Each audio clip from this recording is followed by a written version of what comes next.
Okay, it's been a while since I've been out doing any hunting at all. I think the last one was the guided hunt that my son and I were on with Highland Waterfowl Guide Service. So this morning I'm finally getting my ass out of bed. I've taken this week off to do some stuff around the house, hopefully get some hunting, and 3 days in and finally getting out to do some hunting. So I'm going to go hit this little wood duck hole that I hit up last year. I checked it out right after the season started, and there was a pile of wood ducks in there the one afternoon. So I'm gonna go check it out this morning, and hopefully at least see a couple, get them in close.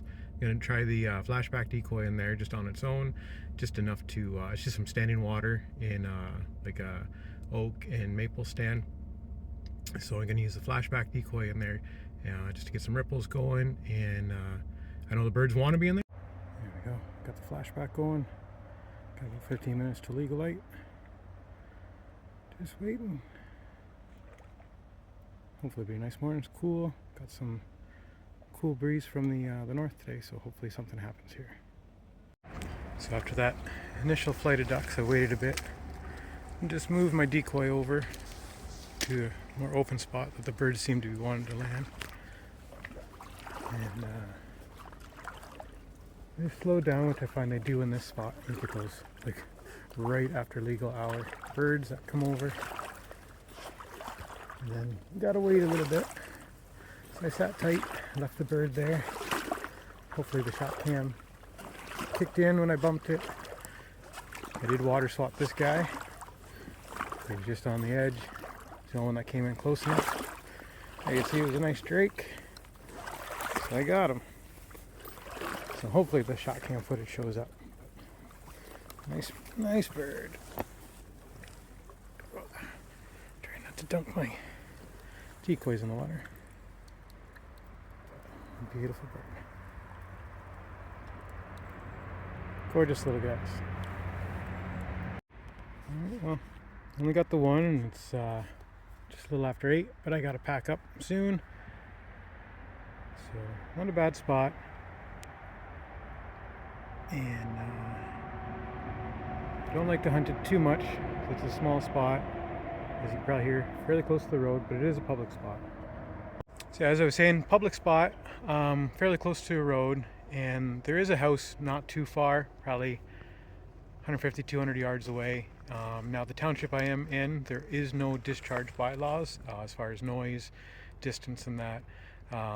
So I am within the kind of legal restrictions, or lack of. But that being said, it's a small spot, and just because you can doesn't always mean you should. So I don't want to get out here and create a lot of noise, which is too bad, because I would like to share this spot with a couple people and bring them out. But like I said, with the house being close by, and especially like right now, I'm out on a Wednesday. I took a bit of this week off. Yeah, you just don't want to create a lot of noise, create a lot of issues or anything like that for people around. And but yeah, like I said, I've got to pack up.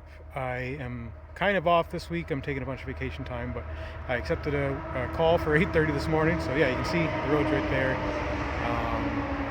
I am still a good distance from the road, and I only shoot in the opposite direction. So if anybody's going to comment or be concerned about that, but yeah, I try and play it ultra safe here, to not create a problem. But yeah, so I got to pack up. I've got this one duck, and I'm gonna go home, get on my call. And but yeah, this is actually my first duck with the Weatherby Sorks that I got last year. I won it through the one contest through Final Approach and Weatherby and a few other partners. So my first duck with it ever, and yeah, second duck hunt with it, but the first time I got a bird. So gotta start packing up, and then like I said, gotta get home. So the flashback worked well over in here. This is exactly when I got it. This is the spot I was thinking of for it. So you see it looks really good around here. There are some deep pockets. I did use the flashback in one other spot in a marsh, and it was too thick, and it just kept sucking up weeds, so it wouldn't turn, the head wouldn't turn properly. But the other thing just to mention is the Southern Ontario Duck Slam. So it's a contest put on here in Ontario through a guy named Rich Fanning. And so Rich owns Highland Waterfowl Guide Service, but he also has an organization called Veterans to Hunters. So he does a lot of work for getting veterans out and youth and that. So my son and I just went on a youth hunt with him a couple weeks ago. with some other friends of ours, and I had a great time. But Rich is a really good guy who tries to do as much as he can for youth and veterans. So if you're in Ontario, look up the Southern Ontario Duck Slam, or Rich Fanning, or Highland Waterfowl Guide Service, or Veterans to Hunters, and you'll find information on the Duck Slam each year. So obviously registration is closed for this year because the season's already started, but he always runs fun contests and stuff through that. So it's a lot of fun. Check it out. After this morning, I'm only getting the one bird. I've got a bit of time this afternoon to get out. Good thing is, end of legal hunting time's like 7:03 or something like that tonight. So I got to get the dog to some training tonight, but I've got time to get out here, do a sit, see if there's any birds. And so this is another spot not far from where I was this morning, another public spot. And most of the time I've seen teal, and mostly actually hooded mergansers in here. So even if I get a hoodie, I use that for a training dummy for the dog. So I'm gonna get out here today. I've just got a paddle, stashed away canoe.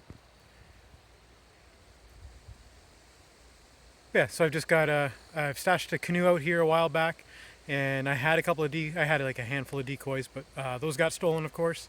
So I just got a couple with me today, as well as the flashback in my backpack again. And so I just keep the paddle with me, keep the canoe locked up. And gonna go out there, and I checked on the canoe after season started, and it was still out here at least and locked up. So I'm gonna go out there and just do a sit, see if there's anything around tonight. Here's tonight's spot. So when I got in here, I was just getting ready to set the canoe out, and two birds jumped up. I was able to knock one down, and then in doing that, another flock picked up from around the bend, just off this point. And they circled around and came in, and they didn't pass in close enough, but they did land and swam in a bit. So I did water swat one. I got him. I got a little juvie teal. I'll get shots of him in a bit. But then the other one, though I don't know if it dove, because the teal, very clear water and really weedy, and I was able to actually get up to him, and he didn't dive till I got to him. And I could see him going down and grabbing onto the weeds and twisting himself. I've never actually seen that. And luckily I could only find him because he was twisting himself, and the water's so clear I could see his white belly when he did it. So I was able to catch him. But yeah, I lost the other one, unfortunately. I canoed all along the edge because I thought maybe it may have blown into the edges, but unfortunately I lost that one, so that'll go towards my bag limit for today. Yeah, not that I think I'll get my limit out here, but I don't want to get an extra bird knowing that one's done. Damn fine sunny afternoon. Swans flying around.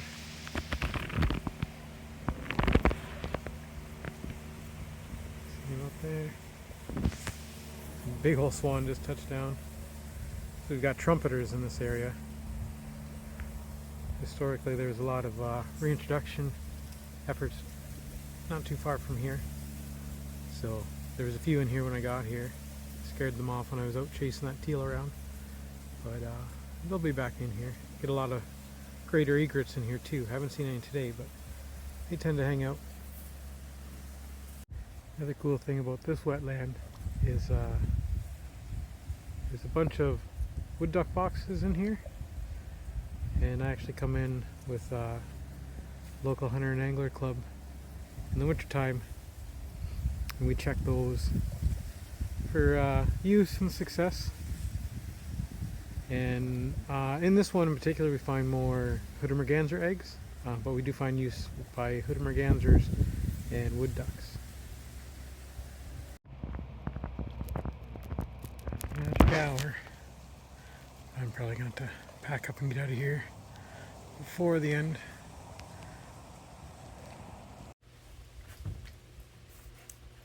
Alright, so just to kind of wrap up on the hunts. So I did get two birds yesterday. Unfortunately, like I said, I lost one. I wasn't able to recover it. So I'm hoping the dog will make a difference in the future. So I did get this one little teal, which unfortunately heads off just from chasing it around. Sit, leave it, good boy. And we've got this pretty wood duck. So I'm thinking the teal, I'm going to keep him for Maverick for a bit for training. Sit, leave it, good. Sit, good boy, leave it.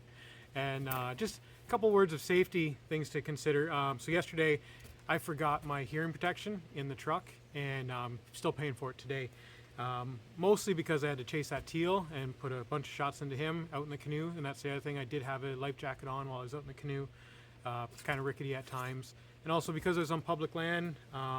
My wife knew where I was. She knew the 2 different areas I was hunting, and so important on that. And the one, because I know there's bears in the area, and I can't see very well with stigmatism, my glasses obviously. I don't tend to stay right until last minute, so I started packing up just a little bit beforehand and got out of there. By the time I was done and on shore, it was end of legal time, so obviously had my stuff locked and cased and everything. Got out of there, and it was a fun day. Got an opportunity at 3 birds, and it's just quick, easy public land hunts. So yeah, like I said, always things to consider is your safety and letting somebody know where you are, and just what's in the area as well. So, but yeah, it was a couple good little hunts, and hopefully provide Maverick with a little bit of training opportunity with those guys. And sorry about the shakiness, the dog's bumping into everything. But yeah, hopefully this all comes together and something a little interesting anyways.